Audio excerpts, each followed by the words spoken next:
You know where your old classmate went last summer. You know what your coworker had for lunch on Tuesday. You know the name of the dog that belongs to someone you met once 6 years ago. You know who got married, who moved, who's doing great, and who's quietly not. You know everything about everyone. And they know almost nothing about you. Your last post was, what, 2 years ago? 3? Sometimes someone even says it to your face. You're so mysterious. You never post anything. And you smile and shrug and say you're just not into it. Which is true, sort of. Because here's what you don't say. You've started posts. You've typed captions and deleted them.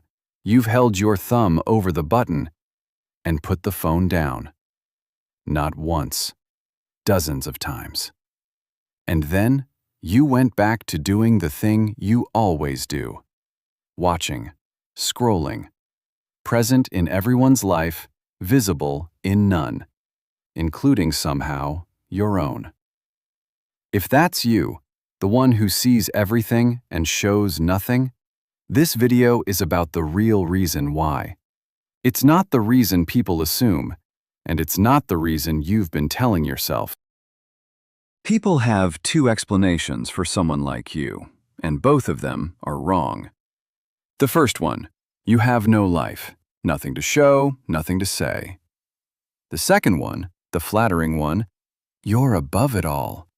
Too deep, too private, too busy actually living. But you know the truth is stranger than both. You have a life, and you're not above anything. You're right there, every day, watching more closely than anyone. So let's call this what it actually is. You are a silent window. A window the whole street can be seen from, but that never lights up itself. Psychologists have a plainer word for the behavior: passive use or lurking, but the word doesn't matter. What matters is this: your silence is not an absence. It's not laziness, and it's not emptiness. It's machinery. 3 specific mechanisms running quietly under the surface that make watching feel safe and being seen feel dangerous.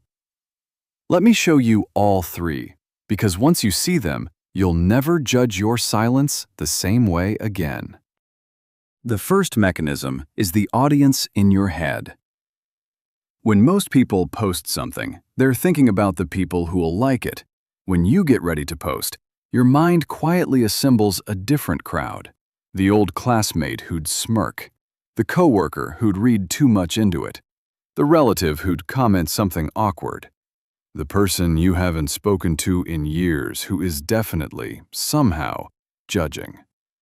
Researchers call this the imagined audience, the mental picture of who's watching. And here's your specific glitch. Your imagined audience is bigger, sharper, and harsher than everyone else's. The same social radar that makes you thoughtful and careful with people. It doesn't switch off when you open an app. It runs a full risk assessment on a photo of your breakfast. Of course, posting feels exhausting. For you, it isn't sharing. It's a performance review in front of everyone you've ever met. The second mechanism is the identity guard. For you, a post isn't a post. It's a statement about who you are, a little monument set in public forever. And that's a problem, because the version of you in your head is complicated, changing, unfinished. Any single photo, any caption, feels like a lie by simplification. That's not quite me. That's not all of me. Psychologists talk about self-presentation, the work of managing how others see us. Most people do it casually, in sketches. You do it in oil paint. You'd rather show nothing than show something inaccurate, so the guard at the door of your identity rejects every draft. And silence wins again. Not because you have nothing to say, but because nothing you could post feels true enough to survive being permanent. The third mechanism is the watcher's loop, and this is the one nobody warns you about. Watching feels neutral, harmless. You're just keeping up. But study after study has found the same uncomfortable thing. The more time people spend passively scrolling, watching without ever participating, the worse they tend to feel afterward. Not better, worse. Here's why. When you only watch, you see everyone's highlight reel and compare it to your own backstage. Their vacations against your Tuesday. Their announcements against your drafts folder. The comparison always loses, and every loss quietly raises the bar for what your post would have to be worth posting at all. So you watch more, post less, and the window gets darker. That's the loop. The watching itself is what keeps you silent. Put the three together: a courtroom where an audience of critics reviews everything you might share, a guard who rejects anything that isn't perfectly true, and a loop that makes the price of speaking higher every day. That's not a boring life, and it's not enlightenment. That's a system, doing exactly what it was built to do. Here's the image I want you to keep. Picture a street at night. Across from you, a whole building of lit windows. In one, someone's dancing. In another, a dinner party, a new baby, a promotion. Little glowing squares of other people's lives. And you're at your own window, watching all of it. You know every window on that street. You could tell their stories by heart. But your window is dark. From the outside, your square in the building is just black glass. People walk past it every day and see nothing. Some of them, sometimes, stop and wonder if anyone lives there at all. Here's the thing about a dark window. It feels like safety, and it works like disappearance. Nobody can judge what nobody can see. But nobody can wave back at you either. Nobody can knock. Nobody across that street gets the chance to look up at your window and think, "Oh, there's someone like me." The glass was never the problem. The problem is that no one ever taught you that a window can open just a crack, without the whole street coming in. So why are you built like this? Go back far enough, and every tribe had watchers. People who sat slightly outside the circle and tracked everything. Who's allied with whom? Who's rising? Who's angry? Who can be trusted? That vigilance was survival. And those same watchers knew something else. In a small tribe, being seen was expensive. Show off at the wrong moment, reveal the wrong thing, and your reputation, your place at the fire, could be gone by morning. Watching everything, revealing little. For 100,000 years, that was simply the safest strategy there was. Your brain still runs it perfectly. It just never got the memo that the tribe is now 2,000 loose acquaintances who scroll past everything in half a second, and that the stakes collapsed a long time ago. But let's be honest about the cost. The strategy works. Nobody has laughed at you, judged you, misread you. And meanwhile, friendships that ran on small signals have quietly starved. People assume you're fine, or distant, or gone. The ones who would have recognized you, your kind of humor, your kind of mind, never found you, because there was nothing to find. Invisibility protects you from the wrong people and hides you from the right ones. That's the deal you've been making. And one more honest thing, because this video would be lying without it. There are two kinds of quiet, and they only look alike. Some people don't post because their life is genuinely full, and they've simply never needed an audience. That's privacy. It's healthy. And if that's you, you can close this video in peace. But if you've ever typed something and deleted it, if you've ever wanted, just once, to be seen and celebrated like the people you watch, then yours isn't privacy.